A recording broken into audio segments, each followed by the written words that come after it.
मी संदीप साठे, राहणार इस्लामपूर. माझं भगिंदरचं ऑपरेशन पहिल्यांदा झालं 16 मार्च रोजी. 16 मार्च रोजी ऑपरेशन झाल्यानंतर ते सक्सेस झालं नाही.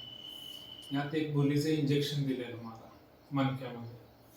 नंतर 8 दिवसातच त्रास दुसरा चालू झाल्यावर दुसरं भगिंदरचं ऑपरेशन झालं. भगिंदरचं दुसरं ऑपरेशन झाल्यानंतर पुन्हा मणक्यात माझ्या इंजेक्शन दिलं भुलीचं इंजेक्शन दिल्यानंतर ते थोडं नसाला लागल्यामुळं माझा एक पाय लटका आणि लूज पडलेला त्यामुळं मला चालता येत नव्हतं आणि बसताही येत नव्हतं. 2 महिने इस्लामपूरमध्येच 2 डॉक्टरांची ट्रीटमेंट घेतली मी. त्यात काय मला फरक पडला नाही.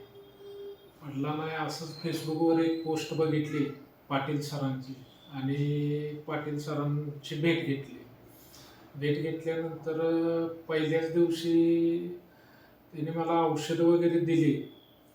दुसऱ्या दिवशी आलो थेरपी घेतल्यानंतर मला कमीत कमी 40% फरक जाणवला. माझा पाय पूर्णपणे वर्किंग होऊ लागला, चालायला लागलो मी पहिल्याच दिवशी. परत 2-3 दिवसाची औषधं झाल्यानंतर